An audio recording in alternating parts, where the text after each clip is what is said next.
இயேசு கிறிஸ்துவின் இனிய நாமத்தில் அன்பின் வாழ்த்துக்கள். இந்த கால வேளையிலும் இந்த வீடியோ மூலமாய் உங்களோடு கூட தொடர்பு கொள்வதற்கு ஆண்டவர் கொடுத்த வாய்ப்புக்காய் உள்ளத்தின் ஆழத்திலிருந்து நான் ஆண்டவருக்கு நன்றி செலுத்துகிறேன். நிச்சயமாய் நீங்கள் எல்லாரும் சுகமாய் இருப்பீர்கள் என்று சொல்லி நான் ஆண்டவருக்குள்ள விசுவாசிக்கிறேன்.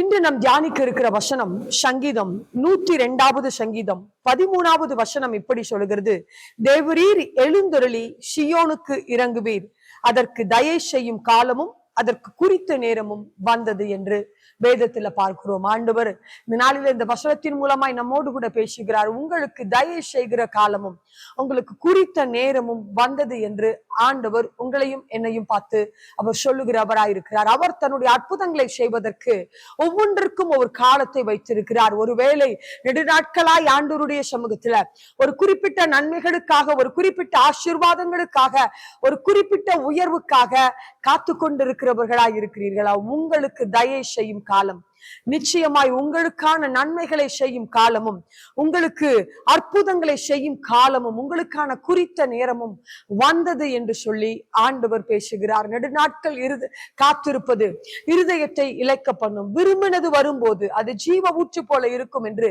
வேதம் சொல்லுகிறது. உங்களுக்கான காலம் வந்தது. அவர் தயை செய்கிற தேவனாய் இருக்கிறார். அவர் நன்மைகளை செய்கிற தேவனாய் இருக்கிறார் என்று சொல்லி பார்க்கப்படுகிறது. இது பாபிலோனின் யூத ஜனங்கள் பாபிலோனில சிறையுறுப்பாய் இருந்ததை முன் அறிவித்து எழுதப்பட்டதாய் இந்த வசனம் சொல்லப்படுகிறது. நம்ம பார்க்கிறோம். தயை செய்கிற தேவன், உங்களை ஆசீர்வதிக்கிற தேவன் இந்த கால வேளையில உங்களோடு கூட என்னோடு கூட பேசுகிறார். மகனே, மகளே, என்ன ஆசீர்வாதங்களுக்காய் என்னுடைய சமூகத்துல நீ காத்து கொண்டிருந்த, நிச்சயமாய் உனக்கான நேரம் வந்தது, உனக்கான காலம் வந்தது, உனக்கான அற்புதங்களை செய்கிற நேரம் இந்த நாளில வந்தது என்று சொல்லி ஆண்டவர் பேசுகிறார். விசுவாசத்தோடு கூட இந்த வசனத்தை பிடித்து கொண்டு ஆண்டவருடைய சமூகத்துல உங்களுக்கான நன்மைகளுக்காய் காத்திருங்கள்.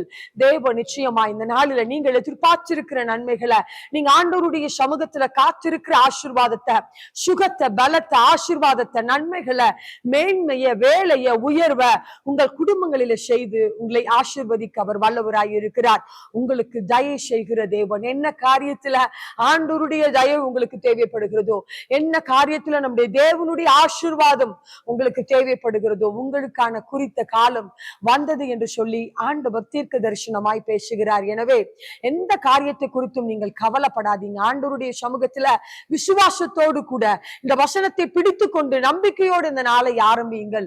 உங்களுக்கான ஆசீர்வாதம், நன்மைகள், உயர்வுகள், மேன்மைகள் உங்களுக்கான நாள் வந்தது என்று ஆண்டவர் சொல்லுகிறார். ஒரு விஷயம் என்னோடு கூட கண்களை மூடி அந்த ஆண்டவரை நோக்கி பார்க்கலாமா? ஆண்டவரே, உம்மை துதிக்கிறோம், உமக்கு நன்றி செலுத்துகிறோம். அப்பா, இந்த நாளில நீங்க எங்களோடு கூட பேசினபடியால் உம்மை துதிக்கிறோம். தயை செய்கிற தேவன், யார் யார் அற்புதங்களுக்காக, ஆசீர்வாதங்களுக்காக, நன்மைகளுக்காக ஆண்டவருடைய பாதபடியில தயையை எதிர்பார்த்து காத்து கொண்டிருக்கிறார்களோ, இயேசுவின் நாமத்துல ஒவ்வொரு பிள்ளைகளுக்கும் தயை வருவதாக நாங்க செபிக்கிறோம். நீங்க அவர்களுக்கு கொடுத்த வாக்குத்தத்தத்திற்காய் நன்றி செலுத்துகிறோம். மகனே, மகளே, உனக்கான ஆசீர்வாதங்கள், அற்புதங்களுக்கான குறித்த காலம் வந்தது என்று நீங்க சொல்லுகிறபடியால் உம்மை துதிக்கிறோம், உமக்கு நன்றி செலுத்துகிறோம். அவர்கள் உடைய சமூகத்துல காத்திருக்கிறதற்கான நன்மைகளை நீங்க கொடுத்து கனப்படுத்தி உயர்த்துவீராக, ஆசீர்வதிப்பீராக, மேன்மைப்படுத்துவீராக.